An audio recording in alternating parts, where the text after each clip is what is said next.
They're sitting in a classroom. The professor says, okay, if we all can get everyone to write God's not dead, we can move on and not talk about the existence of God. But if anyone does it, I'm going to attack them. And every single student except for him wrote God's not dead.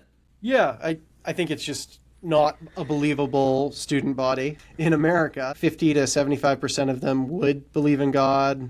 And I think also in a philosophy class, they would have deeply rejected the idea of a professor telling you to stop critically thinking about these things and just accept his position. Like, it wasn't a plausible view of religious students. It wasn't a plausible view of a philosophy class or philosophy students. It was just something that doesn't exist.